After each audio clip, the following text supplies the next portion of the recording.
In today's class of pathology lecture, we are going to discuss about atherosclerosis and thrombosis. Let us begin with our case first. A 58-year-old woman has the sudden onset of severe dyspnea with the chest pain and diaphoresis. A chest CT scan shows areas of decreased attenuation within the main pulmonary arteries. Her D-dimer's assay is elevated, and her acute event is most likely to be a consequence of which of the following mechanisms which is mentioned. If you see the options, the first one is the placement of a hip prosthesis, which is the most appropriate and the correct answer because immobilization is considered to be a major risk for the development of venous thrombosis and subsequent pulmonary embolization, that is, the areas of diminished attenuation. Immobilization occurs following surgery. So the post-operative goal is to get the patient mobile as soon as possible and meanwhile employ methods to reduce the risk of thrombosis. And if you see the option number 2, which is marked thrombocytopenia, thrombocytopenia leads to bleeding, but not the thrombosis at all. And the third option is the chronic alcoholism. Chronic alcoholics tend to have a coagulopathy due to their underlying liver disease, which predisposes them to bleeding, but not thrombosis, what they are asking in this case. And the next option, if you see, infection with the human immunodeficiency virus. Some AIDS patients get an acquired protein S deficiency that predisposes to thrombosis, but this is not common compared to that of the option which is given, which is placement of a hip prosthesis. And if you see the last option, which is rheumatoid arthritis, which is also an incorrect option because persons with autoimmune diseases generally do not have major problems with thrombosis, though some can develop an antiphospholipid syndrome with thrombosis, but not in this particular case. Now let us talk about next case. And if you see the next case, an autopsy has been performed which shows the kidneys of a 44-year-old woman who died suddenly are found to be of normal size. Their surfaces appear finely granular and there are small hemorrhages noted, and the cortices appear pale, and microscopically many small renal arteries and arterioles demonstrate concentric intimal thickening with marked luminal narrowing. These findings are most likely to be present as a result of which of the following underlying diseases. And if you see the options over here, the first one is the amyloidosis. So here, amyloidosis deposit can be seen in small arteries and also glomeruli in the kidney, but do not produce hyperplastic arteriosclerosis. And the second option is the SLE. The lupus nephritis may be accompanied by a vasculitis and by glomerular basement membrane thickening, but it is nowhere associated with hyperplastic arteriosclerosis. And what about the scleroderma? So scleroderma is a correct option because the hyperplastic arteriosclerosis is typically seen in association with severe hypertension, which can complicate prior essential hypertension or occur with the progressive systemic sclerosis called as scleroderma. And the next option is the rheumatoid arthritis. It is an incorrect option because there is no prominent vascular changes with rheumatoid arthritis, so there is no way this option would be correct. And the next one is the viral hepatitis. Cryoglobulinemic vasculitis may complicate some cases of hepatitis B or C infection, but in general, viral infections do not involve the vasculature at all. And the next option is the diabetes mellitus. The diabetes mellitus lead to accelerated atherosclerosis, mainly of medium to larger arteries. So there may also be hyaline arteriosclerosis, but there will never be hyperplastic arteriosclerosis in diabetes mellitus. And next case, a 34-year-old previously healthy woman notes that she has bruises which are formed on her arms and legs with just minor trauma. Physical examination reveals areas of purpura from 1 to 3 centimeters in size over her trunk and extremities, but no swelling, warmth, or erythema. Peripheral pulses are all palpable and full. Her blood pressure is 110 by 70 millimeters of mercury. An ultrasound examination of her lower extremities with Doppler flow measurement reveals there is no evidence for thrombosis. And the laboratory findings include serum urea nitrogen of 16 milligrams per deciliter, LDH levels is 300, and the total protein is 6.9 grams per deciliter, albumin is 5.3, and alkaline phosphatase is 50, AST is 40, and ALT is 20. So now the question is, which of the following additional laboratory findings is most likely to be present in this patient? And the first option is hyperglycemia. So hyperglycemia means we are talking about diabetes mellitus. So diabetes mellitus is a disease which is predominantly marked by a hyperglycemia that leads to early and advanced atherosclerosis with peripheral vascular disease typically involving arteries with reduced blood flow and reduced pulses. So there are no additional laboratory findings what they are asking about, so it is an incorrect option. And next, if you see hypercholesterolemia, patients with hypercholesterolemia are at increased risk for accelerated atherosclerosis as well as peripheral vascular disease involving arteries. And third one is the lactic acidosis. Poor tissue perfusion leads to increased anaerobic glycolysis and lactic acidosis. However, her pulses are not reduced. And the next option is the thrombocytopenia, which is the most appropriate and the correct answer, because the platelets are the one which are responsible for dealing with small leaks in the small vessels. And thrombocytopenia is marked by the petechiae and purpura, and she does not have evidence of peripheral vascular disease since her circulation is pretty good. And venous thrombosis should lead to swelling as well as tenderness in this patient. And next one is the hypoprothrombinemia. She has no evidence for the liver disease, which would reduce the prothrombin levels and production.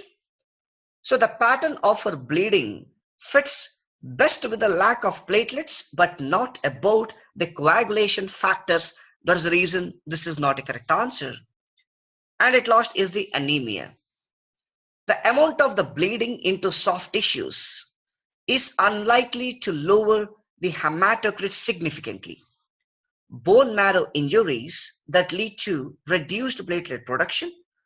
However, they may also lead to anemia. With anemia, tissue appears pale. So this is what is about the typical case what we are discussing right now. And the next case. A longitudinal study is conducted to detect serum markers that predict the risk for death especially from the acute coronary syndromes. A marker is identified that is synthesized and released from the liver in response to formation of cytokines in atheromatous plaques. This marker increases endothelial adhesiveness to platelets. So the question is, which of this marker most likely to be? The first one is the prostacyclin. The prostacyclin is produced in arachidonic acid pathway in endothelium mainly to reduce platelet activation. And the second option is the immunoglobulin G. Immunoglobulins are not directly implicated in atherogenesis, so immunoglobulin G is not also an option for us. The third option is the C-reactive protein. So here it is a correct answer because an increased C-reactive protein predicts a greater likelihood for adverse events from atherogenesis. One benefit of statin drugs is their C-reactive protein lowering effects. Next is the alpha-1 antitrypsin.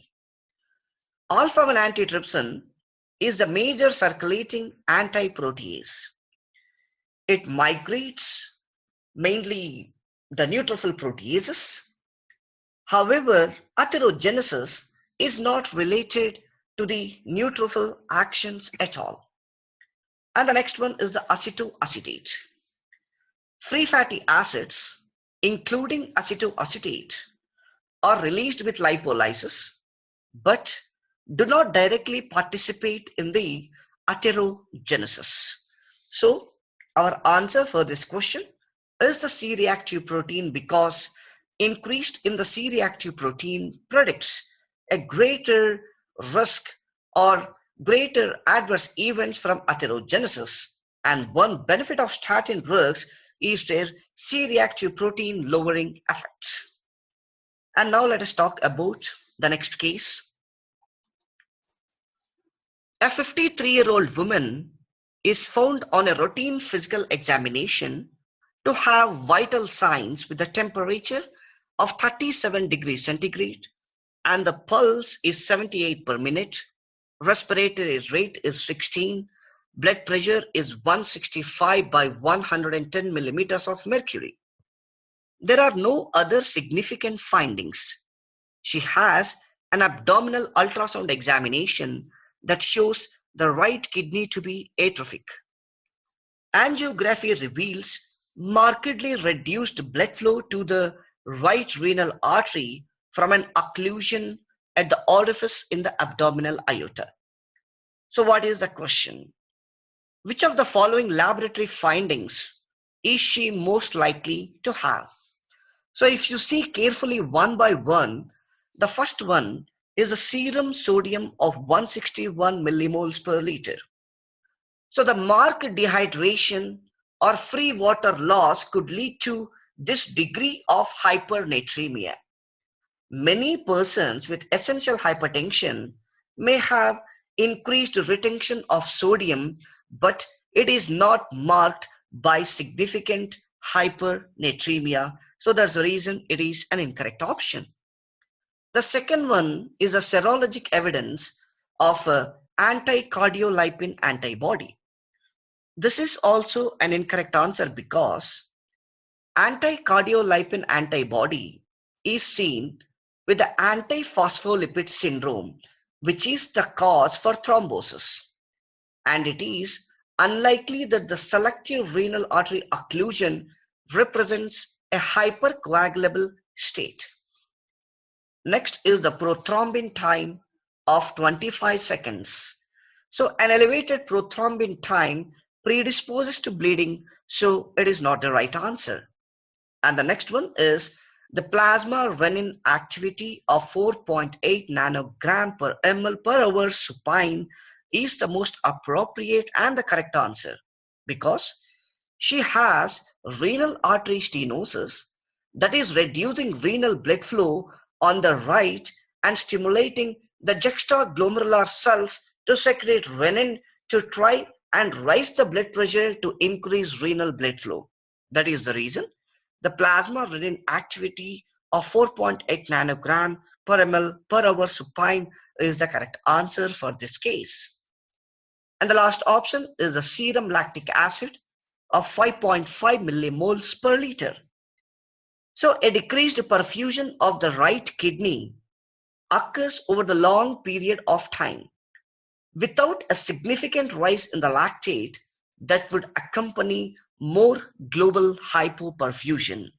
So this is what is the case about increased plasma renin activity. Next case, a study of pathologic finding in the islets of Langerhans is performed. It is observed that typically, if you see here, insulitis may occur in the islets. The inflammatory infiltrate is predominantly composed of T lymphocytes. So which of the following is most likely to occur as a consequence of insulitis? So here first one is the neoplasia. And insulitis is typical for type 1 diabetes mellitus. So there is no increased risk for neoplasia. And second option is the malabsorption. So the insulitis involves just the endocrine portion of the pancreas, but not the exocrine portion. So there is no loss of the pancreatic enzymes for digestion. That's the reason there is no way we will see malabsorption in this case. The next one is the ketoacidosis. Ketoacidosis is the correct answer because an insulitis is seen with a type 1 diabetes mellitus, and we know this. Actually, it is rare to see it because by the time the patient presents with overt diabetes mellitus, the islets are long gone. That's the reason ketoacidosis, even though it is rare to see, but it is the most appropriate answer for the given case. Next one is the obesity. Obesity is typically associated with type 2 diabetes mellitus. With type 1 diabetes mellitus, there is a catabolic state with the weight loss. That's the reason it is not the obesity. And the last option is the sepsis. The lymphocytes in the islets are the part of an autoimmune phenomena, but not an infectious process. So sepsis is nowhere the answer for this case. Now let's go back to our case.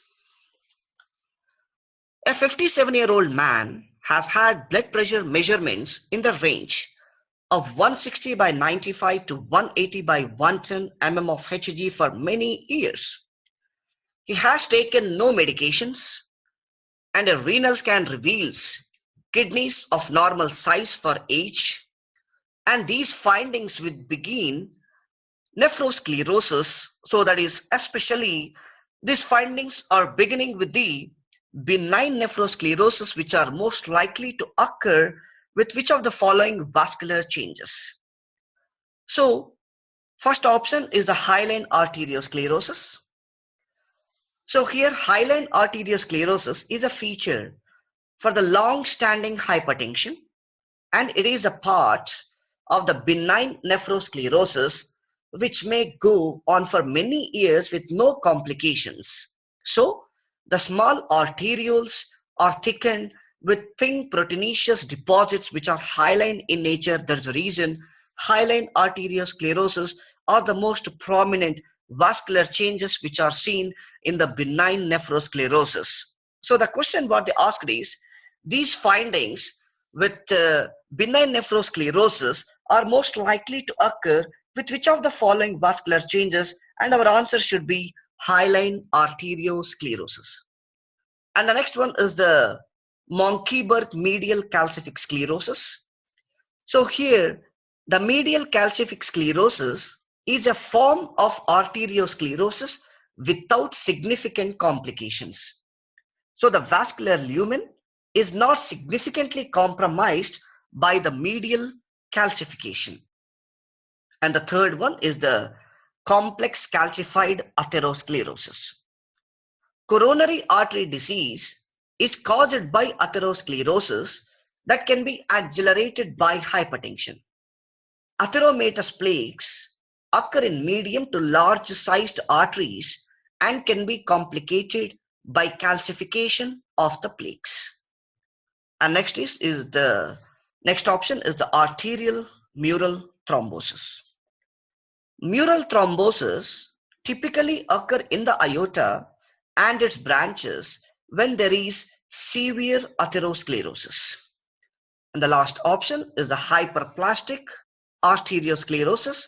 So here hyperplastic arteriosclerosis is usually seen in the kidneys where there is severe hypertension. Next case. A 45-year-old man feels some crushing chest pain along with numbness in his left arm after shoveling 15 centimeters of snow off his driveway. 3 hours later, he collapses and is taken to the emergency room. Which of the following laboratory tests run on a blood specimen is most useful in this situation? The first one is the total WBC count. Here, an elevation of the WBC count is not a specific indicator for myocardial infarction. And the next is the glucose. Though he may have diabetes mellitus as an underlying cause for the atherosclerosis which is leading to the myocardial infarction, serum glucose will not help to diagnose the infarction what they are asking in this case. Next is the platelet count. So if you see about the platelet counts are of no value in diagnosing infections, even though platelets play a major role in formation of the thrombi that can lead to infection. And next option is the troponin, yes, which is the right answer, because elevations of troponins are going to be seen acutely with the myocardial infarction beginning with 3 hours and remaining for up to 14 days. And the total creatinine kinase, and these creatinine kinase reflect changes in any striated muscle, but it's not specific for the cardiac muscle. But the CKMB fraction is most specific to the myocardium, but remains elevated for up to 3 days. So troponin is the right option. And the last one is the lipase. And we know that the lipase is increased with the pancreatitis and which is not related to the cardiovascular disease. Next case. A 60-year-old woman has survived multiple episodes of pulmonary thromboembolism during the past 3 months. So the age may be between 60 to 70 in this case. So in this case, it is given 68-year-old woman, but it may be 60 to 70-year-old. On physical examination, there are no abnormal findings. So the question is, which of the following is the most likely underlying condition leading to this patient recurrent pulmonary thromboembolism? The first one is the micronodular cirrhosis of the liver. Liver disease leads to coagulopathy marked by tendency to bleeding but not thrombosis at all. And second one is the adenocarcinoma of the pancreas. The recurrent episodes suggests a hypercoagulable state, and carcinomas can do this, like Trousseau syndrome. And mainly, these carcinomas can do this by releasing substances that act as thromboplastins. So adenocarcinoma of the pancreas is the most correct answer for this case, which can cause the recurrent pulmonary thromboembolism in this patient. Next one is the thrombocytopenia. Remember that a decreased platelet count is a risk for hemorrhage but not thrombosis. And next option is the familial hypercholesterolemia. So hypercholesterolemia could accelerate atherosclerosis and thrombosis, but in arteries but not in veins. Next is the mitral valve endocarditis. An endocarditis could lead to embolization but into systemic circulation from the mitral valve. And the last option is the type 2 diabetes mellitus. Diabetes mellitus increases the risk for atherosclerosis, but atherosclerosis does not involve veins, so that's the reason this is also an incorrect answer. Now let us move on to our next case. A 57-year-old woman has experienced episodes of altered mental status for the past month. On physical examination, she has bilateral carotid artery bruits. She is given folic acid supplementation. So which of the following laboratory test findings is she most likely to have?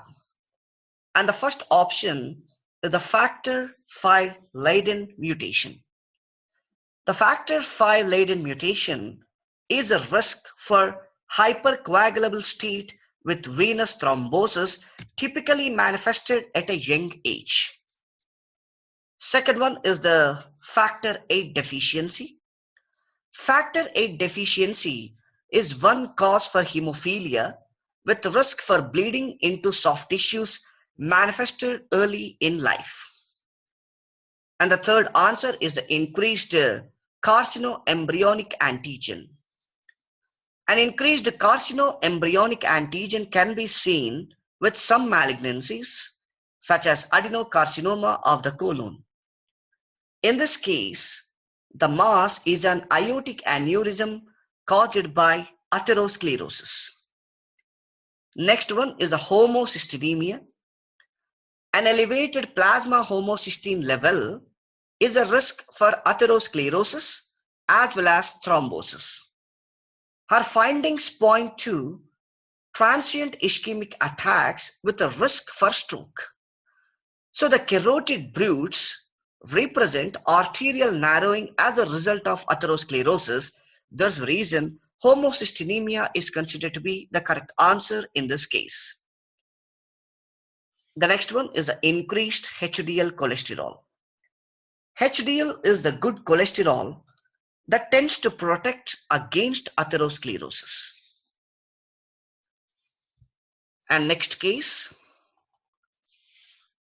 a 70-year-old man has noted coldness and numbness of his lower left leg increasing over the past 4 months. He also experiences pain in his extremity when he tries walking more than the distance of half a city block. On physical examination, his dorsalis pedis, posterior tibial and popliteal artery pulses are not palpable. So which of the following laboratory test findings is he most likely to have? The options are as follows. The first one is the protein S deficiency. It is an incorrect answer because coagulopathies with thrombosis may be due to congenital anticoagulant factor deficiency, but not because of thrombotic events are usually sudden. And mainly in such particular case, what you need to remember is the thrombotic events which are usually sudden, that's the reason it is not because of protein S deficiency at all. Next one is the blood culture with the Staphylococcus aureus, septic thrombosis and mycotic aneurysms may be the result of septicemia, but this is an acute illness. And next option is the decreased arterial oxygen saturation. Oxygen saturation is typically dependent more upon pulmonary function and it is not related to focal events as in the lower extremities. And next answer, if you see, is the hyperglycemia, which is a correct answer because this is peripheral arterial vascular disease, mainly from severe atherosclerosis, which is promoted by diabetes mellitus. So the absence of pulses defines this is an arterial process, as does the claudication, that is pain with exercise. So thrombophlebitis is a venous process and leads to swelling and pain in the leg, but not loss of pulses. So there's a reason. Remember that the correct answer for this case is hyperglycemia. Next one is hypercalcemia. Calcium levels have little to do with the vascular problems in general, except for a rare condition in persons with a renal failure and calciphylaxis. So that's the reason this is also an incorrect answer. Next one. A 72-year-old man suffered a myocardial infarction involving half the left ventricular free wall 3 months ago. He now has increasing dyspnea and orthopnea. On echocardiography, his ejection fraction is 29%. On examination, he has poor capillary filling in hands and feet. A chest X-ray shows pulmonary edema. So which of the following lab tests analysis is most likely to be increased in this man at this point of time? So first one is the sodium. The serum sodium may give an indication of the degree of hydration, but it does not give indication of tissue perfusion, because in this question they are typically asking about on echocardiography his ejection fraction is drastically reduced, that is 29%, and they are also talking about poor capillary filling in hands and feet, which means they are talking about perfusion over here. So serum sodium may give an indication of the degree of hydration but not perfusion. And second one is the creatinine kinase. So remember that the poor perfusion leading to myocardial infarction would increase the creatinine kinase, but what they are asking over here is which of the following laboratory test analysis is most likely to be increased in this man at this point of time. So it is not the creatinine kinase. And next is the natriuretic peptide. It is the correct answer because with the congestive heart failure, there is a volume overload, and this volume overload triggers an increase in the natriuretic peptide, typically measured as the B type, that is called as BNP. And this hormone normally leads to natriuresis, diuresis, and vasodilation, lessening the strain on the myocardium. And next option is the hematocrit. The hematocrit suggests the ability of the blood to carry oxygen and prevent ischemia, but does not predict whether there is poor perfusion with ischemia. That's the reason hematocrit also is an incorrect answer. And the last one is the sedimentation rate. The sedimentation rate gives an indication of the presence of inflammation, a consequence of an ischemic event. So that's the reason the most appropriate answer for this is the natriuretic peptide. Now let us move on to our next case. A 44-year-old African American man has had elevated blood pressure for years, which has not been treated. He now has severe headaches. On physical examination, his blood pressure is 275 by 150 millimeters of mercury. Laboratory study shows Hgb 13.8 grams per deciliter, serum glucose 76 milligrams per deciliter, and creatinine 3.5 milligrams per deciliter. And these findings are most likely to be associated with which of the following pathologic lesions involving his kidneys? And the first option is the hyperplastic arteriosclerosis, and you should know this answer pretty well because we discussed so many times, and it is the most appropriate and the correct answer. Because hyperplastic arteriosclerosis is seen in the setting of malignant hypertension, and renal failure is common in this case. And the next one is a hyaline arteriosclerosis. These are complications typically seen in association with the diabetes mellitus. And the next is the Monckeberg medial calcific sclerosis.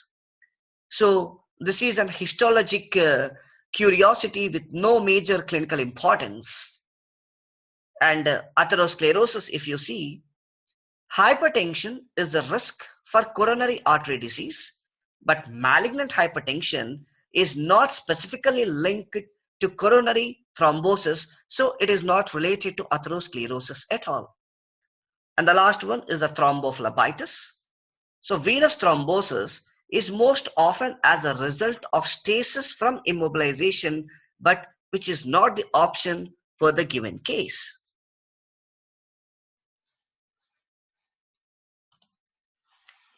A 60-year-old woman has become increasingly obtended over the past day. She was found by her daughter in a stuporous condition and brought to the emergency department. On physical examination, she has poor skin turgor.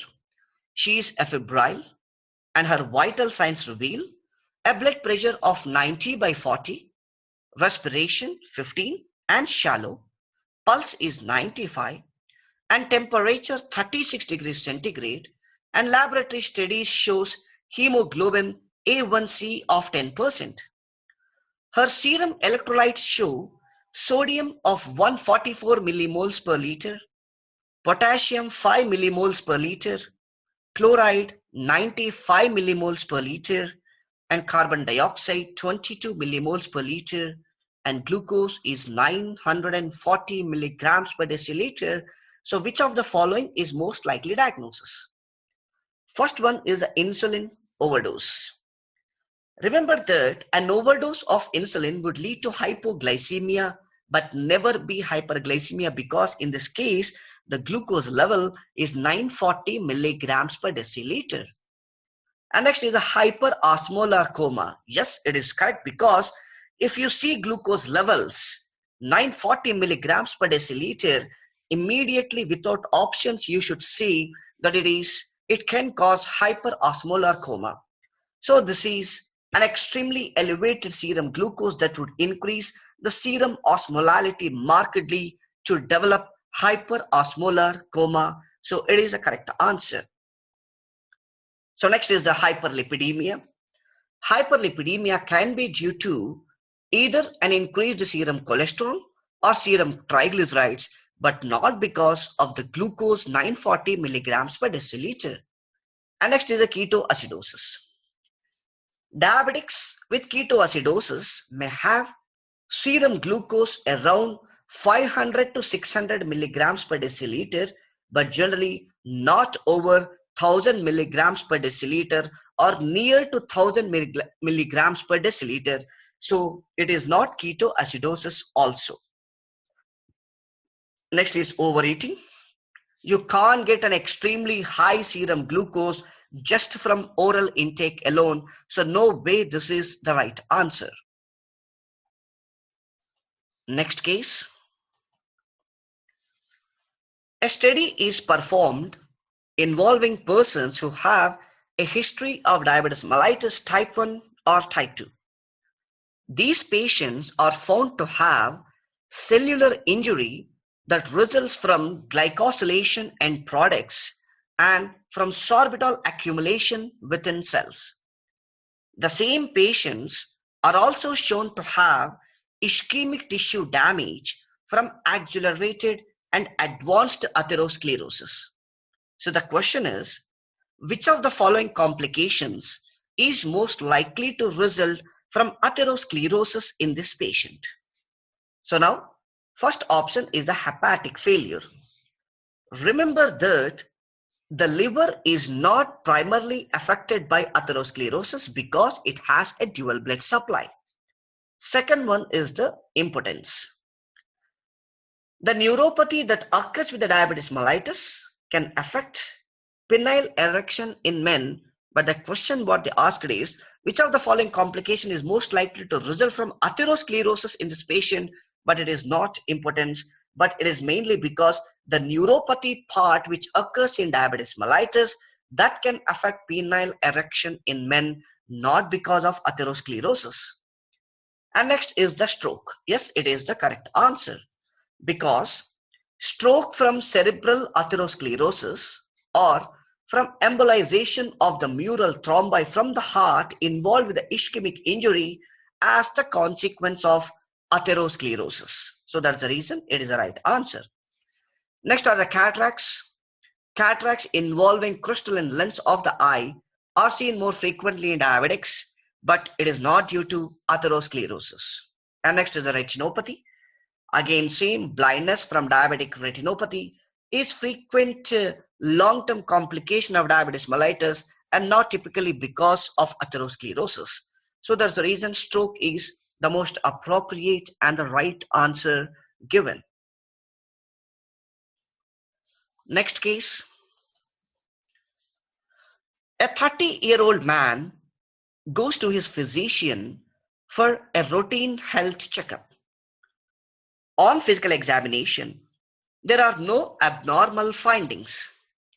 Laboratory test findings include serum glucose of 80 milligrams per deciliter, hemoglobin A1C 4%, and the total cholesterol also 240 milligrams per deciliter. LDL cholesterol is 180 milligrams per deciliter, and HDL cholesterol is 20 milligrams per deciliter. So, through which of the following mechanisms is endothelial vascular injury in this patient is most likely to occur?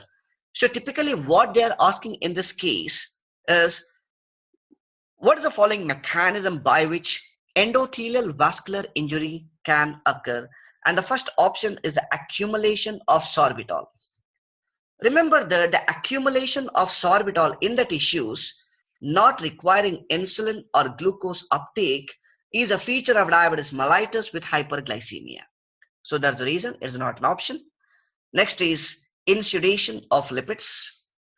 This is the correct answer because the patient is having hypercholesterolemia with more of a bad LDL cholesterol that can become oxidized and taken up by modified arterial wall LDL receptors. So the lipid collects in macrophages that transform into foam cells, and these foam cells accumulate and become lipid lesions. They are the precursor to more serious atheromatous plaques.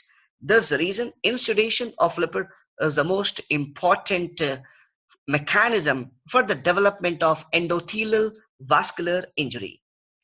Next is inflammation with neutrophils.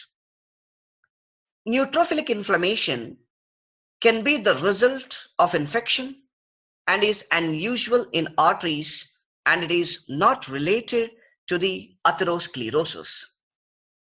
And next is the deposition of immunoglobulins. So there can be T cell activation whenever there is atherogenesis, that's true, but B cells do not play a significant role at all. So that's the reason endothelial injury is nowhere connected with the deposition of the immunoglobulins in this case. And next is the activation of the complement. The process of atherogenesis proceeds slowly without significant inflammation or activation of the complement. So there is no question of the activation of the complement which is responsible for the endothelial vascular injury in this patient. Now let us move on to our next case. A 65-year-old man has had increasing lower leg swelling along with reduced exercise tolerance for the past 5 years. He has chest pain on exertion. He has not experienced dyspnea, and he has had 4 transient ischemic attacks in the past year.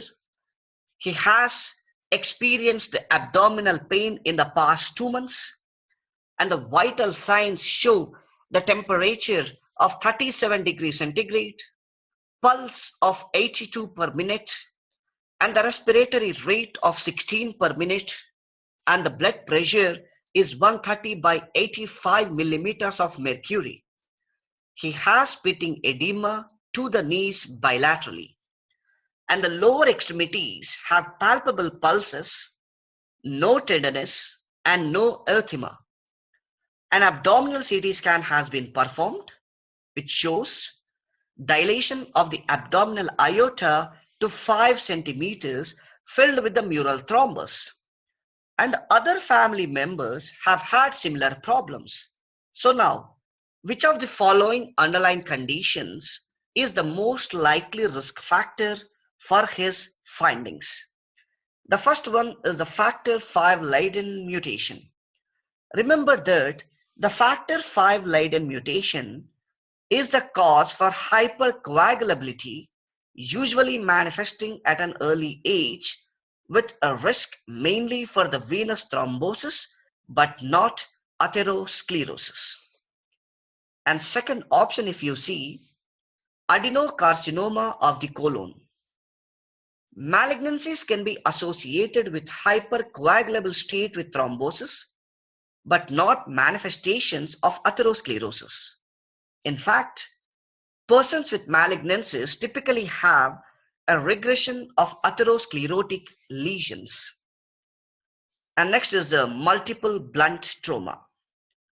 Trauma can cause hemorrhage, but never or not atherosclerosis.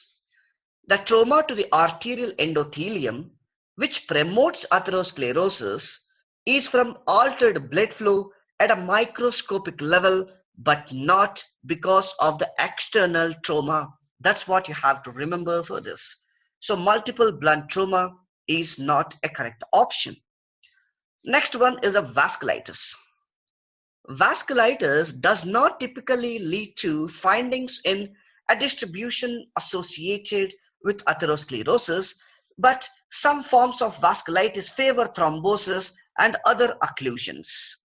And now the last one is the metabolic syndrome is the right answer, because if you read the case once again, he has findings which are associated with atherosclerosis, including coronary and aortic disease at least, and also with congestive heart failure and evidence of a typical aortic aneurysm. So metabolic syndrome is the one predisposed to atherosclerosis, and some patients may eventually develop overt diabetes mellitus type 2. So there's a reason this case is typically about metabolic syndrome. Next case. A study of persons with essential hypertension is performed. They have blood pressures in the range of 140 by 90 to 160 by 100 millimeters of mercury. Laboratory study shows normal serum electrolyte values. So which of the following physiologic abnormalities is most likely to account for their hypertension? First one is, if you see the first case, that is hyperreninemia. So increased renin in the blood is called as hyperreninemia. So increased renin is likely to occur with renal arterial abnormalities that reduce renal blood flow. And second one is a hyperaldosteronism. So increased aldosterone may be elaborated by an adrenal adenoma, and it is increased in response to increased renin. And third option, if you see, is the decreased natriuretic peptide. So though natriuretic peptide is likely not to be elevated with hypertension, this is not the primary mechanism for the hypertension, what you need to remember. And next option is the decreased angiotensin converting enzyme. Angiotensin converting enzyme is needed to convert angiotensin 1 to angiotensin 2 to increase blood pressure, and angiotensin converting enzyme inhibitors are used to treat hypertension. And next is sodium retention. The causes for essential hypertension are obscure and the set point for the sodium diuresis is probably increased at a higher blood pressure in affected persons. So, diuretics that promote natriuresis are typically and most effective in treating essential hypertension. Thus, the reason the retention of the sodium is the most appropriate right choice. And next one is the catecholamine excess. Increased catecholamine may occur with pheochromocytomas. So that's the reason it is nowhere associated with this case. Next one. A 27-year-old woman had a hemoglobin A1C of 7.9% noted during prenatal visit. She gives birth to a 4,350 gram baby at 37 weeks gestation. Just after the delivery, the baby becomes irritable and displays seizure activity. So, which of the following laboratory findings is most likely to be found in the baby?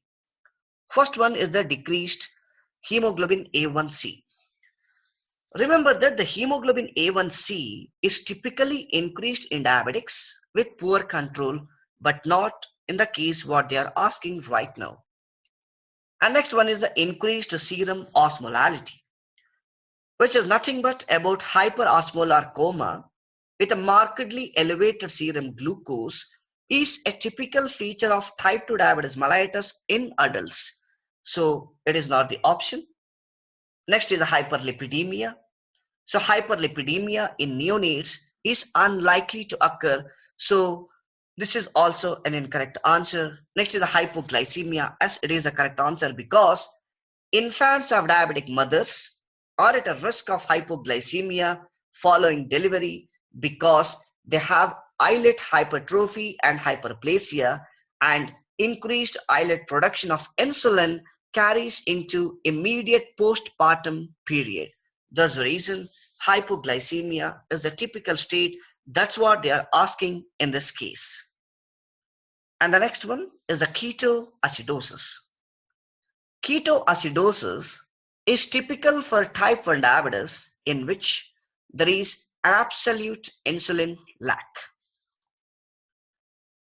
Next case. Following a meal, lipids are digested and absorbed. Lipids collect within erythrocytes. So which of the following chemical components of the blood is mainly responsible for transporting exogenous dietary triglyceride from intestine into the liver? And this is pretty much a very direct question. First one is the apoprotein. There are a number of apoproteins which are involved in transportation of lipids in the blood, but they are not the primary means of transport of dietary lipids to the liver. Next is the chylomicron. Yes, because it is pretty much direct question, because chylomicrons formed in intestinal epithelial cells contain apoproteins, triglycerides and cholesterol, and chylomicrons are the one responsible for transporting exogenous, that is dietary triglyceride, from intestine to the liver. Next is the lipoprotein lipase.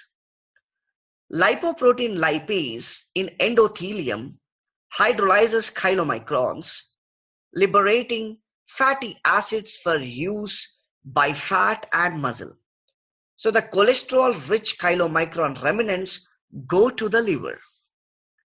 And next is oxidized low-density lipoprotein, that is oxidized LDL.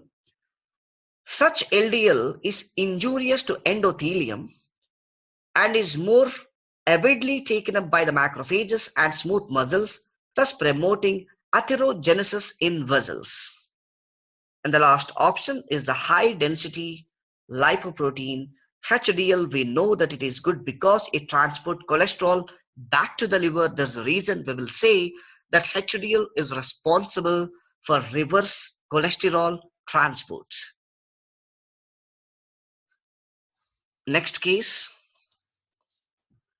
Some cells demonstrate glucose uptake from the blood regardless of the plasma insulin level. In persons who have had persistent hyperglycemia for years, cellular injury can occur. So which of the following cell types is most likely to show injury from hyperglycemia? First one is the cardiac myocytes. Remember the cardiac myocytes are the striated muscle cells and they require insulin for the glucose uptake. So these are not the cell types which are most likely to show injury from hyperglycemia. And second is the fibroblasts. Fibroblasts have GLUT4 receptors responsive to insulin for glucose uptake, but the effects is less pronounced than the adipocytes. Next is the steatocytes. Fat cells require insulin for glucose uptake. Steatocytes are also part of endogenous pathway of lipoprotein transport and converts VLDL to LDL. Next is the neurons. Yes, neuron is the most correct answer because neurons do not require insulin for glucose uptake. So the excess glucose diffusing into the cells is shunted into the sorbitol pathway and can lead to osmotic injury resulting in neuropathy. That's the reason neurons are the most common cell types likely to get injured from hyperglycemic states. Next is about smooth muscle cells. Smooth muscle require insulin for glucose uptake, so there is no way it is a correct answer. Next one. During hospitalization, a 40-year-old woman develops thrombophlebitis. She recovers and is discharged. She returns to her job as an electrician. A couple of months later, which of the following terms would best describe the process seen in the femoral vein after recovery from her thrombophlebitis? So the first answer is acute inflammation. Some inflammation, possibly acute, but have been present at the time of original episode of thrombophlebitis, but it is not a process seen in the femoral vein after recovery from her thrombophlebitis, what they are asking in this case. Next is the rupture. Thrombophlebitis is a process, what we know, is best known for the formation of the thrombus, and rupture of the vein wall would be an extremely rare condition. That's the reason it's also an incorrect answer. Next is embolization. So remember, after she is mobile again and as the months pass, the thrombus capable of embolizing in is long gone. So there is no way we can say that the thrombus is capable of embolizing after months has been passed. So that's the reason embolization is also not an option. Next is organization. Yes, it is the correct answer because thrombi may either lyse or will organize over time, with much of the clot eventually removed and the vascular lumen restored. Next is the propagation. Propagation of the thrombus is most likely to occur at the time it originally forms or soon thereafter. So that's the reason this is also an incorrect answer. So let's move on to our next case. A 52-year-old man has an ulcerated area on the sole of his foot that has not healed for 2 months. He is 180 centimeters tall, weighs 126 kilograms, and has continued to gain weight gradually. He has not had any major illness, and his blood pressure is normal. So which of the following laboratory tests performed on serum from a blood sample would be most useful in elucidating the underlying cause for his problem? The first one is the antithrombin 3. Because the antithrombin 3 may be diminished in some cases of recurrent thrombosis. So it is not the right answer. Second one is a cortisol. Cortisol may be decreased with adrenal failure. So increased cortisol with Cushing syndrome may result in weight gain, but signs of severe peripheral atherosclerosis are lacking in such cases. So cortisol is also not an option.